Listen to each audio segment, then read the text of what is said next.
자, 그러면 시작하겠습니다. 안녕하십니까? 네, 반갑습니다. 이제 새롭게 또 7월 강의, 7, 8월 영역별 문제풀이 강의를 시작하도록 하겠습니다.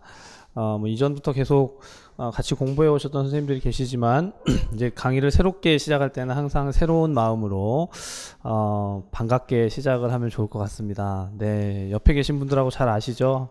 반갑습니다. 인사 한번 하실까요?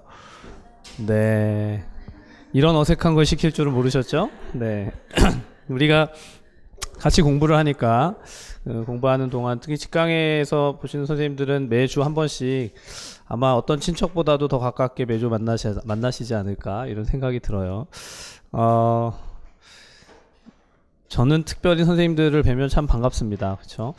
그래서 오늘 이제 새롭게 강의가 시작이 되는데 지난주에는 5, 6월달 강의를 마치고 우리 공개 모의고사가 있었습니다. 모의고사를 보신 분들도 계시고 또 모의고사를 그냥 과감히 스킵하시고 뭐 그냥 내가 나중에 알아서 공부할 것이다 이렇게 생각하셨을 수도 있는데 기회가 되신다면 한번 보시면 좋을 것 같아요. 왜냐하면 지난주 모의고사 보고 나서 제가 이제 답안을 채점하면서 보니까 정말 이렇게 오류가 나는 부분들은 공통적으로 오류가 나고 또 특정 문제들에 대해서는 여전히 좀 어려운 부분들이 있죠. 근데 그게 모의고사를 보면서 사실 각자가 난이도가 다 다른 게 공부한 정도에 따라서 다 다를 수 있습니다. 잘 아는 것도 있고 모르는 것도 있는데 그런 시간들이 확인을 통해서 다시 틀리지 않으면 되는 거니까 좀 유익한 시간이 되지 않을까 생각을 합니다. 뭐 굳이 공개 모의고사 아니더라도 지금 7월부터 매주마다 이제 모의고사의 형태의 문제풀이를 할 테니까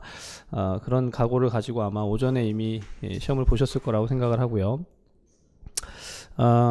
영역별 문제풀이 들어가면서 간략하게 좀 개관을 해드리면 지금 7, 8월 달에 영역별 문제풀이 강의는 모의고사 강의는 아닙니다. 선생님들 이게 차이가 뭐냐면 간단하게만 설명을 드리고 본격적으로 들어갈 텐데 이제 문제를 풀잖아요. 문제풀이를 하는 것도 결국 실전의 문제를 풀고자 하는 것이고 모의고사도 실전에 출제 가능성이 있는 문제를 잘 풀어보겠다라는 건데 여기서는요 초점이 뭐냐면 지식을 확인한다. 내가 공부했던 내용을 확인하고 혹시 내가 몰랐던 부분, 내가 좀 신경을 못 썼던 것이라고 한다면 그것을 잘 익혀가지고 지식체를 더 확장한다, 확대하고 더 정확하게 정확도를 높인다라고 생각하시면 맞습니다. 네, 그런데 이제 모의고사 강의는 지난주 이제 공개 모의고사도 그랬지만 이후에 모의고사 9, 10월 달에 모의고사 강의는 지식의 확인이라기보다는 어떤 부분에 오류가 있는가, 내가 잘 모르는 부분들을 구멍 나는 것들을 확인하고 그에 대해서 한번 점검하고 체크하는 수준이다. 그래서 이쪽에는 제가 이제 그 매년 강의를 해왔지만 올해는 특히나 모의고사 문제들은 더더욱 모의고사에 출제되는 문제가 기존까지 나왔던 것들에서 중요 부분들을 다루지만 좀 새롭게 문제를 낼 거예요. 그래서 현재까지 7, 8월 달까지의 문제풀이의 내용은 생각해보면 문제가 막 새로운 게 아니라 이전에 내가 봤을 만한 것들이 다시 반복되는 것이 많습니다. 그걸 정확하게 익혀서 반복하는 게 가장 중요한 초점이라고 봐요. 이걸 7, 8월 달도 모의고사고 9, 10월 달도 모의고사고 그럼 거의 5달 동안 매주 모의고사를 본다고 생각하면 이건 정말 스트레스 받고 힘든 일입니다. 매주마다 막 쓸 게 많으면 모르는데 쓰다 보면 잘 안 써지고 뭔가 모르는 것도 있고 잘 이제 내가 공부가 안 된 것 같으면 매주 스트레스만 받거든요.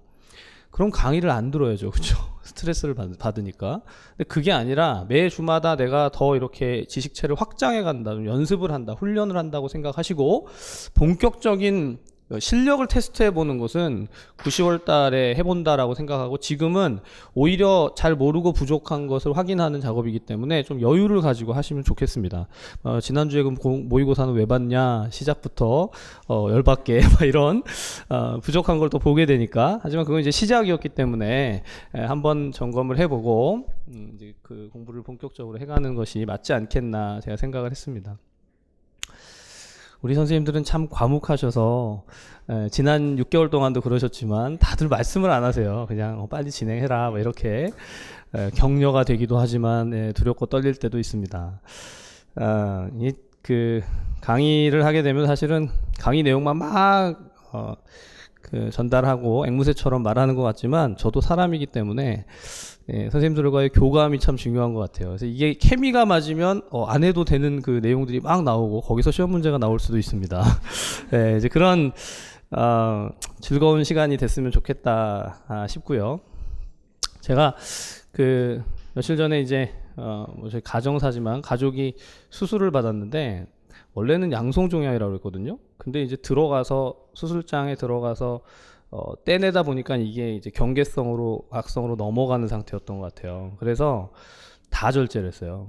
그래서 처음에는 그냥 부분만 떼낸다고 하다가 다 절제를 했는데 저 그걸 보다가 와이프가 굉장히 고생을 하고 힘든 것도 맞지만 옆에서 간호를 하다가 저도 굉장히 힘들더라고요. 힘든 게 뭐 아픈 게 힘든 게 아니라 옆에서 계속 신경을 써야 되잖아요. 그렇죠? 그리고 그걸 어떻게 뭐 제가 해줄 수 있는 게 없더라고요. 아픈데. 근데 이제 좋은 건 하나 있었죠. 금식 그 수술한다고 금식하고 하는데 옆에서 막 먹을 수는 없으니까 같이 금식을 했더니 살이 빠졌더라. 네, 한 2kg는 이상 빠진 것 같아요. 근데 이제 왜 이 말씀 드리냐면 처음에 보이는 건 별거 아닌 것 같은데 막상 안에 들어가 보면 파보면 좀 더 큰 게 있을 수 있는 것처럼 시험 공부를 할 때도 똑같은 것 같아요. 이게 이 영역에서는 별것 아니다, 중요하지 않다고 생각했는데 조금 더 깊이 들어가면 공부를 하면 뭐가 보이죠? 아무것도 안 보이세요? 새로운 게 자꾸 보이죠. 여기 이런 것도 있네, 저런 것도 있네, 막 이러면서 막 파 들어가거든요. 수술에서는 그게 필요하고 그걸 더 파서 들어가서 해결을 해야 될 때가 있는데 임용 시험 준비를 하는 데 있어서는 너무 파지 마십시오. 정말 중요한 얘기입니다. 7, 8월 달에 선생님들 제가 이제 가이드를 해드릴 테니까 그 범위 안에서 너무 이탈하지 마시고 쭉 따라가시면 되겠고, 또 간혹은 따라가는 게 힘들다. 너무 이 진도를 내가 동일하게 선상에서 따라가기, 보조를 맞추기가 힘들다라고 하셨던 선생님들도 있는데, 그런 경우에는 본인의 페이스를 어느 정도 유지하면서 모의고사를 즐겁게 보세요. 그러니까 영역별 문제풀이를 매주마다 와서 오늘은 어떤 문제가 있을까? 그렇죠? 내가 또 아는 게 있을까? 모르는 것도 있겠지? 뭐 이런 마음으로 그래야 아주 건강하게 이 과정을 진행하면서 익혀가고, 그리고 모르는 것들을 자꾸 보완해가면 그게 가장 필요한 게 아닌가 생각을 해요. 제가 생각할 때 가장 좋은 모의고사는 그래서 1번부터 2교시에 1번부터 12번까지, 3교시에 1번부터 11번까지 하나도 모르는 거. 그럴 수 있을 것 같으세요? 이미 그러고 있진 않죠. 23문제를 아는 문제가 하나도 없다. 이러면 정말 그날 모의고사는 땡큐죠. 왜냐하면 그게 시험장이 아니니까. 이게 완전히 이제 역설이잖아요. 선생님들은 거꾸로 모든 문제를 내가 다 맞출 거야 하고 오지만, 그래서 한두 문제 틀리면 내가 왜 이걸 몰랐을까 이렇게 생각하는데, 역으로 생각하면 그 한두 문제가 시험에 나오면 물론 이제 틀렸던 것을 맞추니까, 공부를 하니까 그만큼 정답률이 올라가겠지만, 역으로 생각하면 매 시간마다 영역별 문제풀이에서 내가 모르는 걸 자꾸 확인을 하면 그걸 틀릴 가능성이 떨어진다고 생각하시면 아주 기쁜 마음으로 공부를 하실 수 있을 겁니다. 이 두 가지가 전환이 되면 사실 남은 기간 안에 매일매일 공부를 하면서 굉장히 기쁘고 즐거울 수도 있고, 역으로 굉장히 스트레스를 받을 수도 있어요. 제가 이렇게 미리 예방을 하는 것은 하루 이틀 본 것이 아니기 때문에, 보통 7월 이후부터 많이들 힘들어 하세요. 뭐 5, 6월 달에도 힘들다고 하더니 7월부터 또 힘들어지냐, 뭐 이렇게. 왜 계속 갈수록 힘들어지는 거냐. 이게 그렇다니까요. 이게 1차 시험이 끝나면, 선생님들 시험 서술형 시험, 서답형 시험이 끝나면 더 힘들어진다고 와서 고백을 하잖아요. 합격자들이 면접 볼 때가 제일 힘들다고. 그 다음에 뭔지 아세요? 학교 가니까 힘들다고 이제 연락을 해요. 아니 나는 그래도 힘들든 어쨌든 일단 학교를 가야 되겠다. 우리 다 같은 마음인데 그렇게 공부를 좀 즐겁게 해갔으면 좋겠습니다. 자, 이제 시작해서 매주 선생님들 같은 시간에 오셔서 시험 보시고 문제를 풀어보시고 확인을 한번 해보고, 또 같이 이제 점심도 맛있게 드시고 오후 시간에 같이 공부를 진행해 가도록 하겠습니다. 매주마다 이렇게 자료가 있을 것이고 그 자료를 제가 풀어갈 텐데, 해설 자료를 잠깐 보시면 해설 자료의 구성이 모의고사처럼 1번, 2번, 3번, 4번 이렇게 돼 있지 않습니다. 그렇죠? 어떻게 돼 있냐면 영역이 나와 있어요. 카페에 강의 계획서를 올려드렸었는데 보신 분,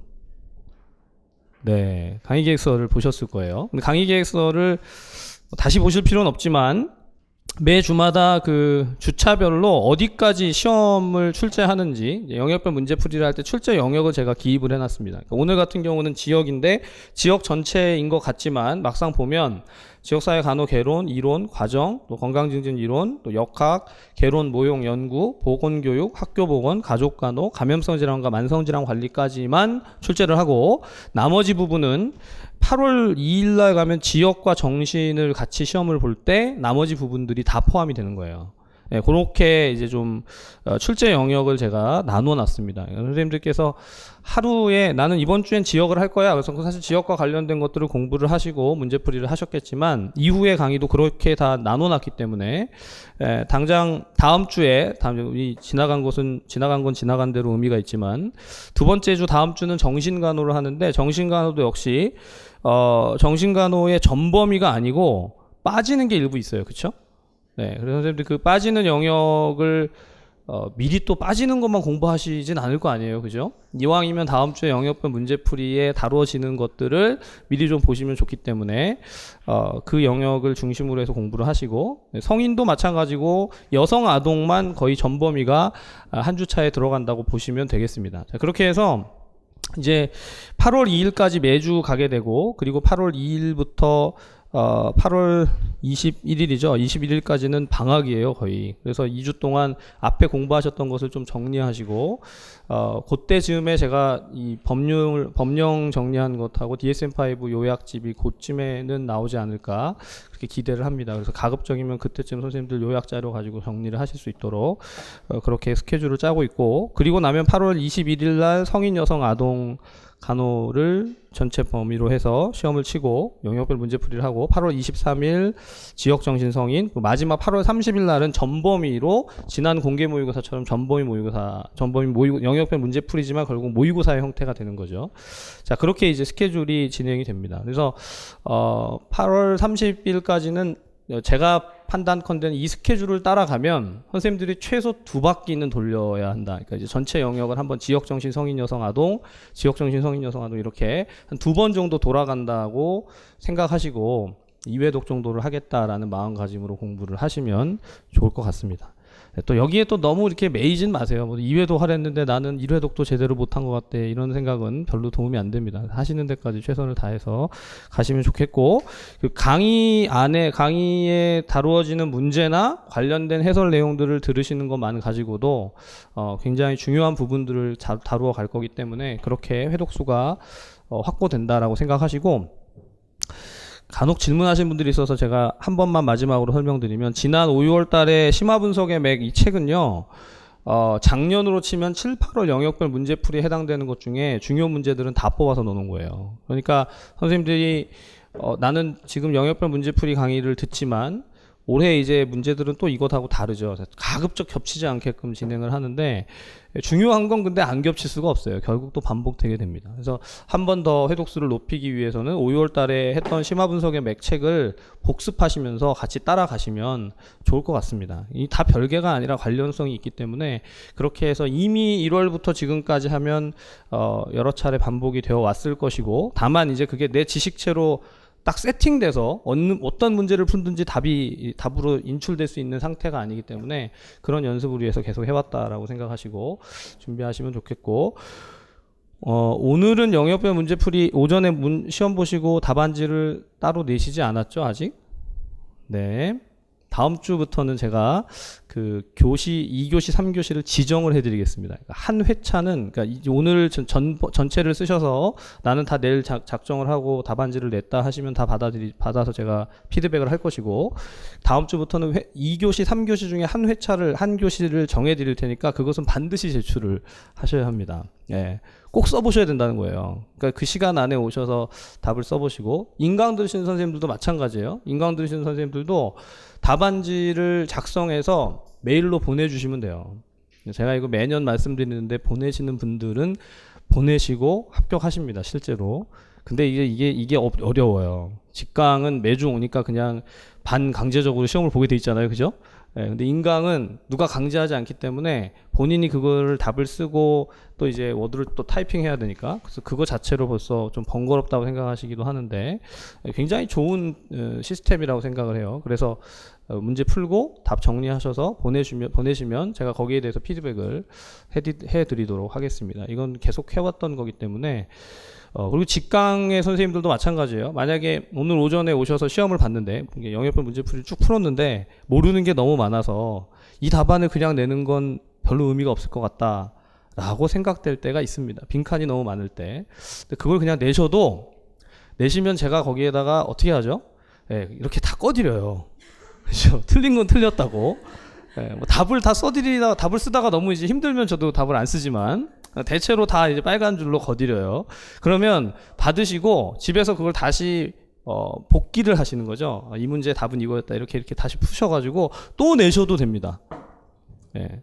제가 이 말씀을 드리는 건 문제를 풀어보시고 직접 답을 써보는 게 그만큼 중요하다는 거예요. 뭐 기입형 문제야 답을 알고 그냥 알면 된다라고 하지만 서술형은 본인이 안 써보면 절대로 몰라요.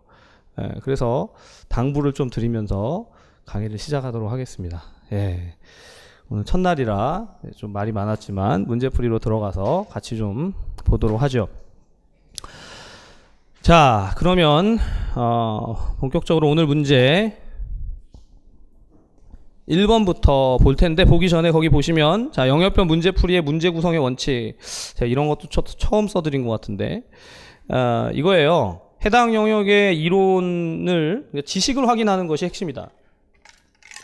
그러니까 문제를 풀어서 문제 맞췄다 틀렸다는 중요하지 않습니다. 문제를 맞출 수도 있고 틀릴 수도 있죠. 근데 그 거기 관련된 지식체 중에서 내가 뭘 알고 있는지 어떤 걸 모르는지를 확인하는 게 핵심이고, 두 번째, 제가 그럼에도 나름대로 다양한 각도에서 문제를 드릴 거예요. 선생님들이 매주의 문제가 모두 다 모의고사 형태의 문제는 아니지만 다양한 형태의 문제를 드리고 답안 연습을 해보실 수 있는 그런 스타일의 문제들입니다. 그리고 세 번째는 혹 아까 말씀드린 것처럼 전혀 답을 모르고 하나도 못 써왔더라도 복습을 하시면서 해설 자료를 반복하셔서 공부하시면 됩니다.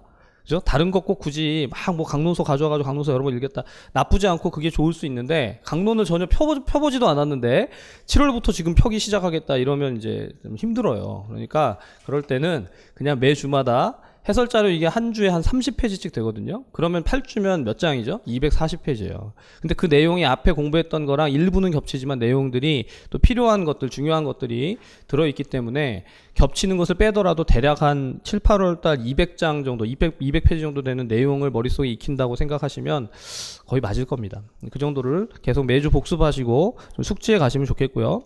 그래서 자료의 구성은 거의 틀림없이 문제, 답안, 해설. 답안은 때때로 해설에 다 나와 있는, 해설에서 찾을 수 있는 부분은 답안으로 따로 적지 않은 경우도 있습니다. 네, 그렇게 확인해 가시면 좋겠습니다. 자, 그럼 먼저 첫 번째. 자, 이제 지역사회간호학을 한번 정리하는 그런 시간이면서 문제를 풀어가는데, 말씀드린 대로 문제의 번호는 거기 보면 뭐 2-1, 2-2, 2-3, 3-1 뭐 이렇게 되어 있는 게 2교시에 1번, 또 3교시에 2번 뭐 이렇게 되어 있는 거니까 충분히 찾아서 다시 보실 수 있을 것이고, 제가 강의를 진행할 때는 처음부터 그냥 마지막 페이지까지 쭉 풀어가도록 하겠습니다. 자, 첫 번째 페이지를 보면 지역사회 간호 개론과 개관입니다. 사실 지역사회 간호 개관이나 개론은 선생님들 우리 앞에서 공부했던 맥이라든가 기본 이론의 강의를 생각해 보시면 이 파트엔 주로 나와 있는 게 뭐죠? 개념정의예요. 개념정의. 개념정의에 해당되는 것은 지역사회 간호가 뭐냐, 지역사회 간호의 중요한 건강에 대한 개념이 뭐냐, 건강 결정 요인이 뭐냐, 지역사회 간호의 개념 틀은 어떻게 되느냐, 이런 내용들 기억하시죠? 그래서 다시 복습을 하실 때 해설 자료도 보시지만 우리 앞에 공부했던 기본 강의에서 사용했던 자료나 책이 맥이나 또는 강론서를 한번 이렇게 가볍게 읽어가시는 건 아주 좋은 방법입니다. 자, 근데 이제 그런 개관에 준하는 내용들이 어디로 이어지냐면 사실 개관과 개론에서 지역사회 간호 이론으로 넘어가기 전까지의 거기 보면 첫 번째 문제가 간호 진단을 완성하시오 이렇게 돼 있죠. 근데 이게 개론 파트에 넣기도 하고 어떤 경우에는 개론 파트가 아니라 간호 과정 파트에 따로 구분해서 넣기도 하지만 지역사회 간호에서 제일 중요한 건 문제가 뭔지, 그리고 그것을 진단하면 어떻게 되는지, 현상은 무엇인지 이렇게 정의를 하잖아요. 그래서 문제나 진단이나 현상을 한마디로 요약하면 간호 진단이 되고, 그 간호 진단을 어떤 분류 체계에 의해서 이해하는가가 이미 시험에서 출제된 적이 있었습니다. 그래서 지금 2교시의 1번 문제는 오마 문제 분류 체계에 관련된 문제예요. 선생님들 오마 문제 분류 체계는 이건 간호 과정에서 출제되는 건데 라고 생각하실 수도 있지만 간호 현상, 간호 진단, 간호 문제 결국은 자 우리 임용에 출제되는 문제는 뭐라고 그랬죠? 다 어떤 문제나 현상이나 진단을 앞에다 두고 그걸 가지고 어떻게 풀어가는가의 쟁점입니다. 그러면 이 문제를 정의하는 게 가장 우선이죠. 자 그래서 거기 첫 번째 문제 보시면 68세 박 씨는부터 시작해서 이 사람이 가지고 있는 어떤 상태들을 쭉 나열하는 케이스의 형태의 자료가 주어져 있고 오마 문제 분류 체계를 적용해서 간호진단을 할 때 자 거기 영역, 문제, 수정인자, 증상, 증후의 형태로 구성되는 게 오마 문제 분류 체계에서 진단을 하는 핵심입니다. 그렇죠? 이런 체계를 가지고 흘러갈 때 대상자가 가지고 있는 문제는 뭐냐? 자 기억에 들어가는 것은 환경에 해당되는 것이죠. 환경. 그래서 환경, 심리, 사회, 생리 그리고 건강 관련 행위의 네 가지의 영역으로 구분이 된다라는 것을 기억해 볼 필요가 있고 자 환경이라고 되어 있는 파트를 한번 보시면 1페이지의 오른쪽에 보시면요. 대상자, 가정, 이웃과 광범위한 지역사회의 물질적 자원과 물리적 환경을 말하며 대상자의 건강 상태, 건강 행위, 생활 유형에 영향을 미치는 중요 요소인 네 가지 문제가 포함되어 있다. 그래서 이게 이제 환경과 관련된 파트이고 거기에 주어지는 여러 가지 문제들 중에 지금 거주지에 관련된 것이 이 문제에서 주어진 것이죠. 자, 한편 한 페이지 넘겨보시면 2페이지로 가보세요. 이 페이지로 가보면 이 오마 문제 분류 체계, 오마 분류 체계에 대한 설명을 하는 데 있어서 진단 분류 체계, 중재 체계 및 결과에 대한 등급 척도를 위해서 이 세 가지 방식, 세 가지의 체계를 가지고 있다. 자, 거기 보면 첫 번째가 문제 분류 체계, 진단 분류 체계죠. 자, 지금 2페이지 제일 상단에 하고 있습니다. 그래서 대상자 문제를 진단할 때 활용되고, 그 다음 두 번째가 뭐죠? 중재 분류 체계. 아직까지 시험에 안 나왔어요. 제가 계속해서 매년 강조하고 있는데 사실 진단이 나오면 중재가 나와야 하거든요. 두 가지가 같이 매칭되어 있고 강론서에는 항상 들어가 있는데 문제를 출제한 적은 없습니다. 근데 이제 중재 분류 체계는 결국 간호사가 어떤 서비스를 할 것인가, 간호 활동에 대한 내용들이 들어갈 것이고, 그 다음 디귿에 결과에 대한 문제 등급의 척도라고 하죠. 그래서 특정 문제나 간호진단과 관련된 대상자의 경과를 측정하는 평가 도구까지가 오마 문제 분류 체계, 오마 분류 체계의 종류 안에 포함되어집니다. 자, 그래서 거기 2페이지 하단에 나와 있는 오마 분류 체계의 틀이나 또 제일 하단에 보면 오마 중재 체계의 범주나 이게 다 강론에서도 이 내용들은 동일하게 주어지는 것이고 좀 알아두실 필요가 있습니다. 지금 이 문제에서는 단지 그 기억과 니은에 들어가는 게 뭐냐, 이게 환경이냐, 심리사회적인 문제냐, 생리적인 문제냐? 잠시만요. 자, 계속하죠. 그래서 이 오마 분류 체계의 영역이 어떤 영역에 해당되어지는가 하는 것을 문제에서 물을 수 있지만 2페이지 하단에 있는 것처럼 이게 중재 체계의 범주에 어디에 해당되는가. 그래서 보건교육 지도 상담이냐, 아니면 치료와 절차냐, 또는 디귿에 보면 사례 관리가 있죠. 사례 관리. 그리고 니을에 감독이냐, 어디에 해당되는 것인지. 자, 이 서술형 시험이 어려운 게 뭐냐면 그냥 그 해당 용어를 기입하는 것만이 아니라 내가 설명하는 게 문제예요. 선생님들 이미 모의고사를 보시면 느끼시겠지만 내가 정확히 알아서 설명을 하느냐 못하느냐가 의외로 어렵습니다. 그죠? 알고 있는 것 같은데 막상 쓰라고 하면 안 써지는 게 문제거든요. 예, 그래서 이제 창작력을 발휘하잖아요. 창작하는 작가적 정신을 발휘해가지고 답안지가 굉장히 아름답게 수려하게 구성되어져 있는 경우가 있습니다. 정말 답안을 채점하기가 힘들어요. 답을 찾을 수가 없고 도대체 이게 무엇을 말하고 있는 것인가 여러 차례 읽어야 되는 때가 간혹 있습니다. 자, 그래서 지금 이제 이 문제를 보시면서 간호진단, 간호 문제, 간호 현상이라는 그런 관점을 지역사회 간호에서 다시 한번 좀 살펴볼 필요가 있겠다. 이렇게 좀 정리를 해가시면 좋겠고, 자, 2페이지. 그런데 두 번째 파트로 가면 사실 지역사회 간호에서 문제가 가장 많이 다빈도로 출제됐던 것은 지역사회 간호 이론입니다. 그래서 체계 이론이나 뉴만의 건강관리 체계 이론이나 노이의 이론이나 오렘의 이론이나 이런 이론들에 대한 것은 이제는 끝낼 때가 됐다. 그렇죠? 그래서 문제를 보면서 혹시라도 정리가 안 된 부분이 있다면 이제 완결을 좀 해야 하지 않을까 생각을 합니다. 제가 이 강의를 하면서요, 지역사회 특강, 뭐 내지는 지역사회 쪽집게 특강, 뭐 마무리 특강 할 때마다 뭐 이론을 정리할 때가 많았거든요. 참 놀라운 건 1년 동안 이론을 얘기하는데 마지막 11월 달 시험 치기 전이라도 선생님들이 이걸 되게 힘들어 하시는 경우를 많이 봐요. 왜 그럴까요? 이게 무슨 이렇게 그 코드가 아주 난해해가지고 이해하기가 힘든 걸까요? 네, 다들 해야 된다고 생각을 하는데 자꾸 이렇게 뒤로 밀어놓거나 네, 그냥 아는 데까지만 알고 넘어가는 경우가 많은 것 같아요. 그걸 이제 내가 이 이론이 도대체 지역사회간호에서 뭐 하는 건지 다시 한번 확인을 하고 그리고 정확하게 좀 익혀둘 필요가 있는데 늘 말씀드리지만 정확하게 익힌다 하면요 내가 그걸 설명할 수 있는가와 설명할 수 없는가로 나누어집니다. 설명이 된다? 그럼 뭔가 지금 알고 있는 거죠. 예.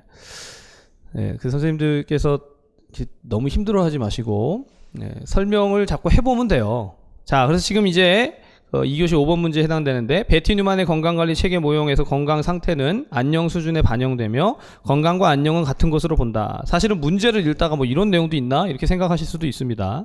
자, 이 모형에 따르면 체계 내에서 네겐트로피 또는 안녕 상태로 옮겨가는 경우와 대상자가 엔트로피 또는 질병 상태로 옮겨가는 경우가 있다고 설명된다. 따라서 흡연하는 근로자는 높은 안녕 상태를 유지하기 위해서 어떻게 해야 되느냐. 이 문제가 그렇게 막 단순히 이론에 자 예를 들면 뉴만의 건강관리 체계 이론에 대해서 써라 뭐 이런 문제가 아니기 때문에 좀 생각을 하셔야 했을 텐데 우선은 네겐트로피와 엔트로피라는 개념을 설명하는 것이 문제에서 주어져 있습니다. 이건 어디에 나오는 거죠? 체계 이론에서 체계 모형에서 나오는 거예요. 그래서 체계 이론에 근거할 때 네겐트로피는 뭔지 엔트로피는 뭔지 이 각각을 정의하는데 이미 문제를 읽다 보면 3페이지 왼편에 보시면 자 제가 한번 읽어보죠. 체계 이론에 근거하여 이용된 에너지의 양보다 많은 에너지가 생산될 때를 네겐트로피라고 볼 수 있고 필요 양보다 에너지를 덜 생산하면 엔트로피 또는 질병 상태로 명명할 수 있다.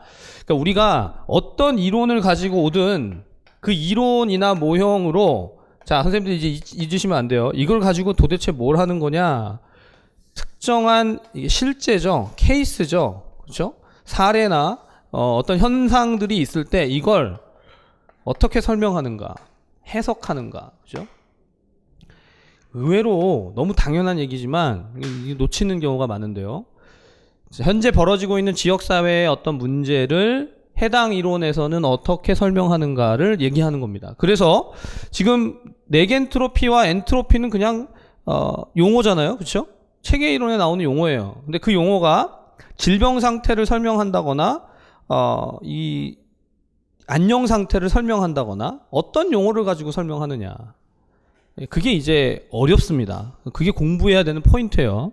자, 그래서 거기 2번에 보면 따라서 이 이론에 근거할 때 흡연하는 근로자가 높은 안녕 상태를 유지하기 위해서는 에너지 방출을 줄여야 한다. 왜냐하면 에너지가 부족할 때 대상자는 엔트로피 즉 질병 상태로 이동하기 때문이다. 그러니까 높은 안녕 상태를 유지한다. 즉 건강한 상태, 많은 에너지가 생산되는 상태에서 엔트로피의 상태, 질병 상태로 이동한다라는 것을 문제에서 물어본 거죠. 높은 안녕 상태를 유지하기 위해서 어떻게 해야 하는가, 에너지 방출을 줄여야 한다. 이제 이렇게 설명을 한 거예요. 자, 근데 한편 지금 이 문제에서 선생님들이 헷갈리실 수 있는 것은 네겐트로피와 엔트로피는 원래 어떤 모형이라고요? 어떤 이론에서 얘기한다고요? 체계 이론에서 얘기하죠. 그럼 베티 뉴만의 건강관리 체계 이론은 무슨 이론이죠? 건강관리 체계 이론이죠. 네. 재밌죠? 체계 이론이거든요. 체계 모형이거든요. 그러니까 체계 이론이나 체계 모형을 기본에 깔아두고 문제를 구성하기 때문에 뉴만의 건강관리 체계 이론이면 뉴만이 얘기하는 뭐가 나와야 돼요? 저항성, 정상방어선, 유연방어선 뭐 이런 것들이 나와야 될 것 같은데 전혀 다른 걸 물으니까 어려울 수 있는 부분이 있다. 하지만 자 거기에 3페이지 하단에 있는 것처럼 뉴만의 건강관리 체계 이론 자체를 다시 한번 복습을 하시는 것도 필요하죠. 이 이론이 뭘 하기 위한 것인가. 자 거기 왼편 한번 읽어볼까요? 3페이지 하단에 보면 가장 중요한 개념은 스트레스와 환경 내에서의 개인의 반응이다. 이런 이제 그 설명들도 어디서 뭐 하늘에서 뚝 떨어진 게 아니고 대부분 다 강론서에 있는 내용들을 거의 제가 약간 좀 변형하거나 서술문을 바꿔서 그대로 써놨기 때문에 잘 읽어보시면 좋을 텐데 거기 보면 이 이론 모형은 개방 체계 접근을 지지하며 불균형과 위기를 유발할 수 있는 긴장 유발 요인으로서 셀리의 스트레스에 대한 정의를 사용한다. 거기 셀리의 스트레스 또는 라자루스와 포크만의 스트레스에 대한 인지적인 접근. 예, 뉴만의 건강관리 체계 이론에서 갑자기 왜 스트레스가 나오냐 이러시면 안 되고요. 이게 사실 다 이렇게 관련이 있어요. 그러니까 체계 이론과 스트레스 관련 이론을 뉴만의 건강관리 체계 이론에다 다 집어넣는 거죠. 자, 그래서 거기 이 밑에서 두 번째 줄에 보면 제가 써놨죠. 베티 뉴만은 이를 스트레스 요인이라고 부르며 로이는 뭐라고 불러요? 자극이라고 부른다. 예, 스트레스란 개념은 기본적으로 추상적이고 개인의 상태에 따라서 긍정적이거나 부정적일 수 있기 때문에 중립 상태로 간주해야 한다고 본다. 자, 그래서 오른쪽 상단 3페이지 두 번째 줄, 본 이론에서 구성 요소 간의 관계는 결국 스트레스에 대응하는 개인의 정상 방어선이나 저항선과의 상호작용으로 설명돼야 한다. 예, 이해가 되시죠? 선생님들이 이 이론을 가지고 건강이나 질병 상태 또는 간호를 어떻게 설명하는가를 잘 읽어보실 필요가 있습니다. 예. 그래서 그 내용들을 읽어보고 정리해서 내 머릿속에 그럼 뉴만의 건강관리 체계 이론을 가지고 내가 어떻게 지역사회 간호를 설명할 것인가를 잘 읽어보시면 거기 3페이지 오른쪽에 중간 부분 보시면 자, 대상자는 환경과 상호작용하는 개방체계다. 지금 방금 말씀드렸던 거죠. 간호란 스트레스원에 대한 대상체계의 반응에 영향을 주는 변수들에 대한 중재다. 대상자는 대내, 대인, 대외적인 모든 스트레스원에 대한 반응하는 그런 것이고, 그래서 유연방어선과 정상방어선과 저항선에 대해서 어떻게 설명을 하는지가 더 추가되어져 있습니다. 다시 읽어보시면 충분히 정리하실 수 있을 것이고요. 자, 그래서 4페이지 왼편에 가보세요. 4페이지 왼편.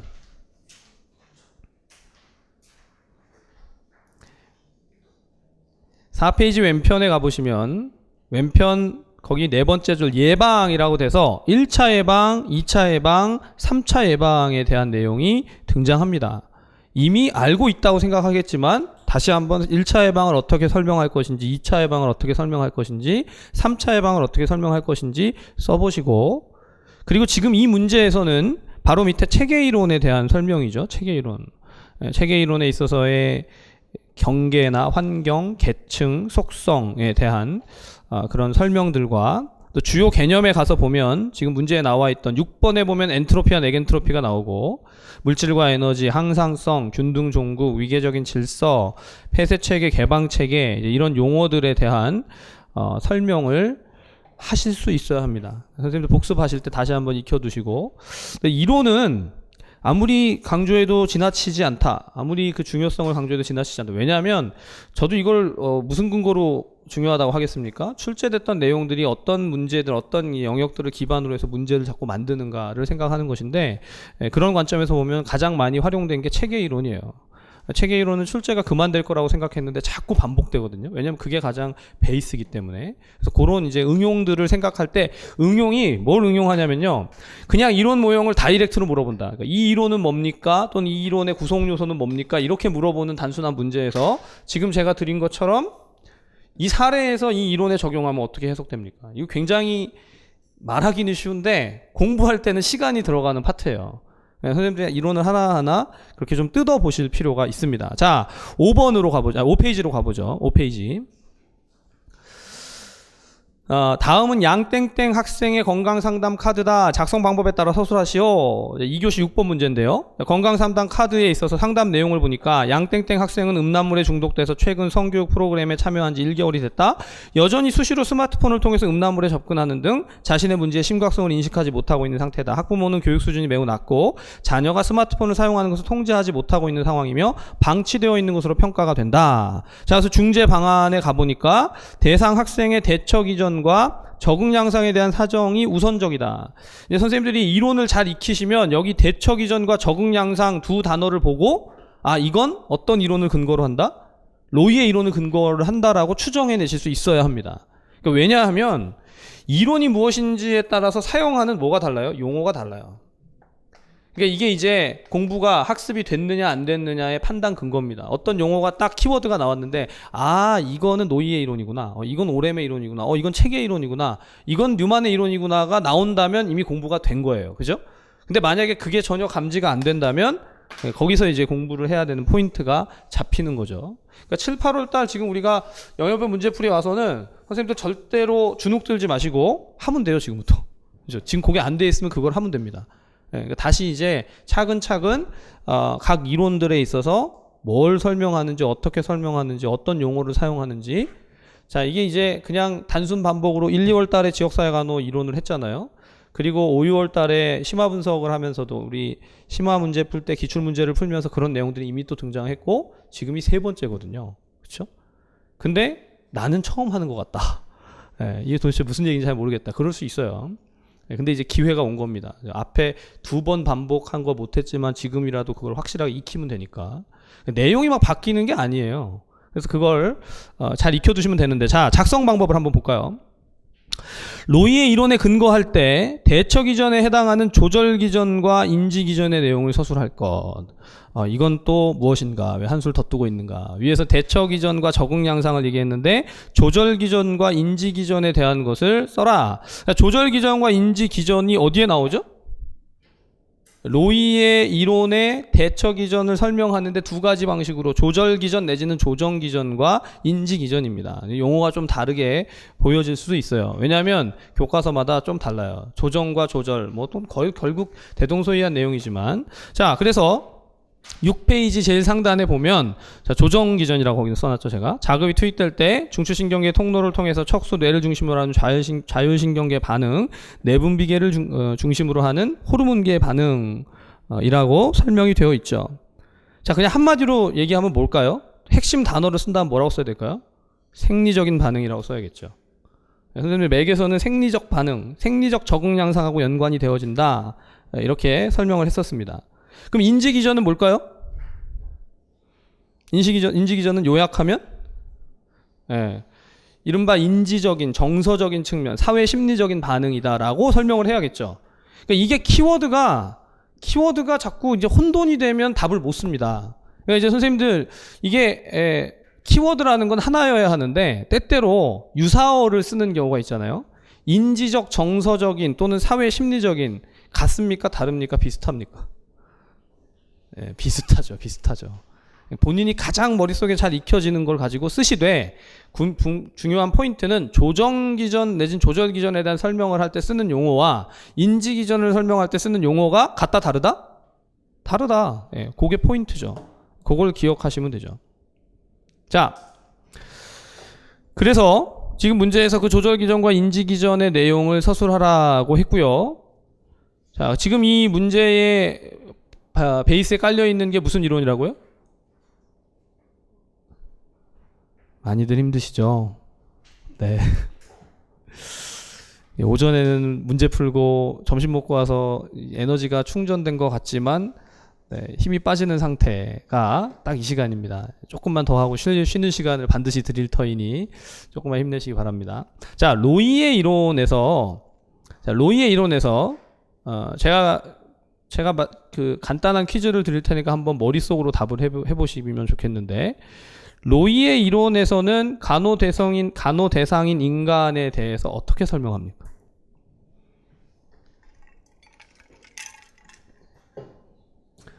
네, 다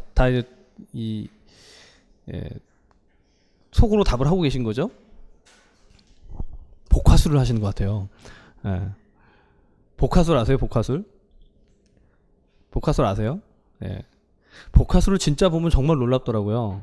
저는 흉내를 못 내겠지만, 입을 움직이지 않고 말을 하는 거잖아요. 네, 나중에 한번 보여드리도록 하죠. 제가 하는 게 아니라. 자, 뭐라고 질문했죠? 로이의 적응 이론에서 인간 대상자에 대해서 어떻게 설명하는가? 뭐라고 설명할 수 있냐면, 자, 거기 5페이지의 오른쪽 상단에 보면 이렇게 설명합니다. 인간에게 뭐가 주어지죠? 자극이 주어진다. 그럼 그 자극에 따라서 반응이 나타난다. 그 적응 양상이 나타난다 하는 거죠. 근데 거기 보면 첫 번째 줄에 인간은 하나의 체계로서, 그렇죠? 그럼 어디에 근거하는 걸까요? 체계 이론에 근거하는 거죠. 이것도 마찬가지예요. 자, 그래서 읽어보면 계속적으로 투입되는 자극을 받고 있으며 이러한 자극에 대해서 내부의 과정인 대처 기전을 활용하여 적응 양상을 나타내고 그 결과로 반응을 나타내는 것이다. 지금 요 세 줄 안에 로이의 이론이 완전히 머릿속에 다 들어가는 거예요. 그래서 문제에서는 대처 기전에 대한 것을 물었죠. 조절 기전과 인지 기전. 그리고 적응 양상에 대한 것이 두 번째 맥락에서 이 학생에게서 예상되어지는 적응 양상에 대해서 설명할 것. 그럼 적응 양상에는 크게 네 가지의 적응 양상이 있습니다. 뭐죠?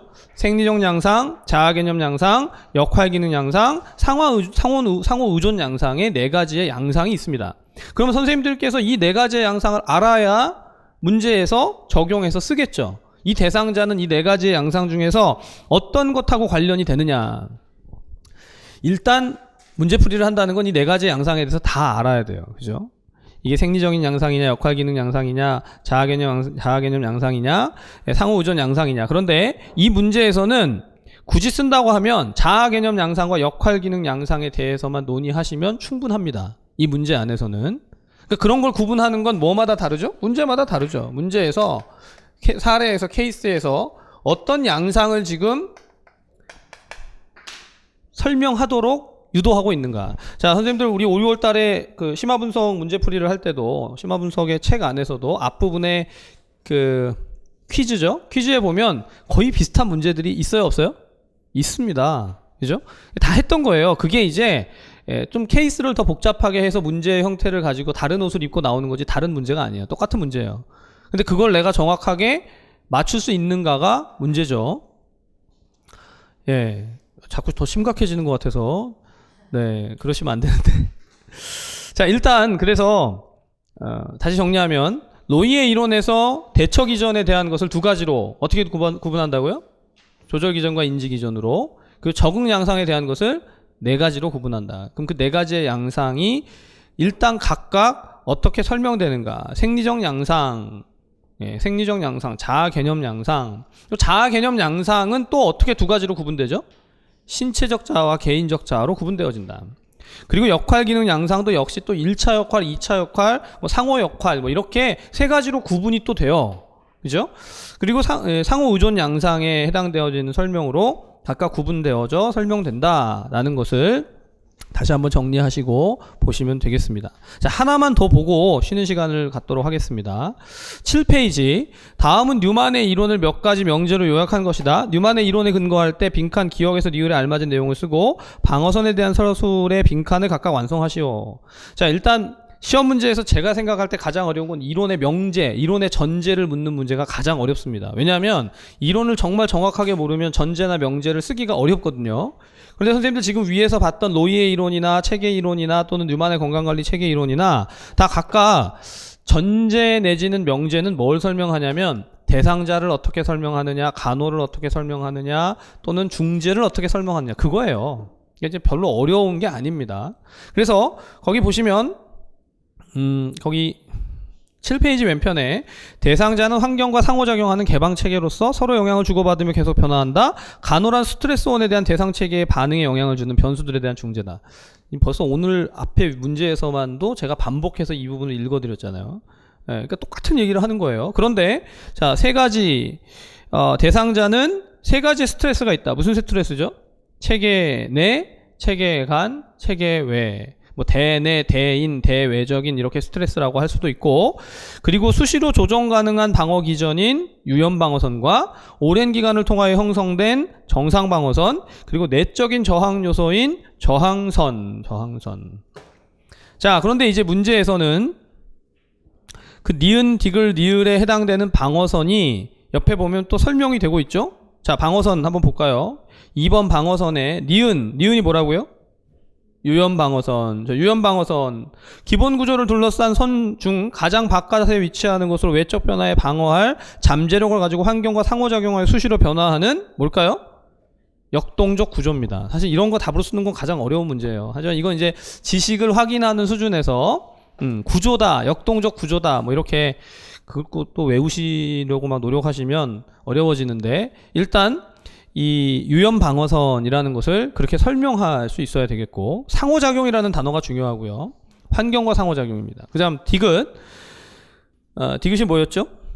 정상 방어선, 대상자의 안전 상태 혹은 스트레스원에 대한 정상 범위로 반응하는 상태. 그렇죠? 그래서 거기 보면 개인의 일상적 대처 유형, 삶의 유형, 발달 단계와 같은 행위적 요인과 변수들의 복합물이다. 이거 이제 그 제가 문제에 쓰시도록 한 것도 중요하지만 사실은 정상 방어선 자체를 정상 범위로 반응하는 것이다라는 설명이 중요한 거죠. 대처하는 유형으로서 정상적으로 반응하는 것이다.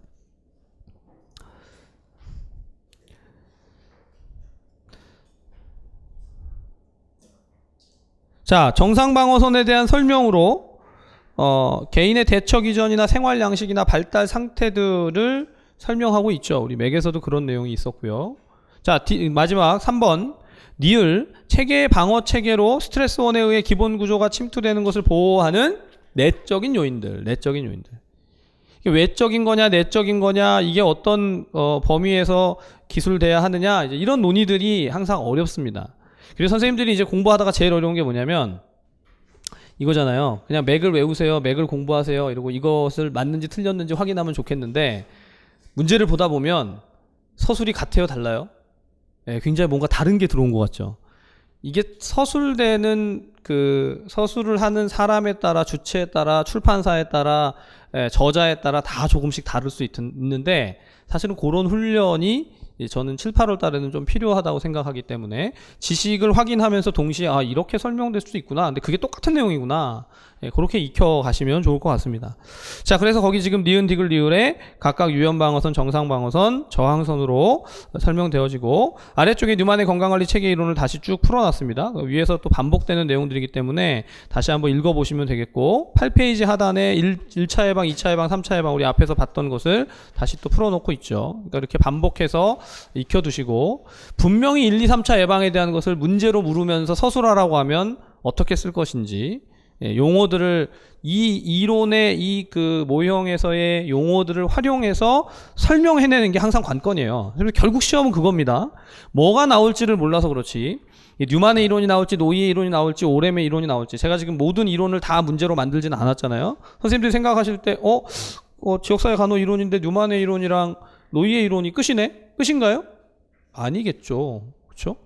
분명히 다른 이론도 똑같은 방식으로 문제를 낼 수 있다는 걸 이미 우리가 5, 6월 달부터 연습을 계속 해오고 있기 때문에, 기존의 기출도 그렇고 또 심화 분석에서의 내용도 마찬가지고 지금도 동일하게 그렇게 보고 있습니다. 그러니까 이후에 문제가 만들어질 때도 결국 그런 이론들을 변형해서 만들 수 있을 것이다 라고 기대하시면 좋을 것 같습니다.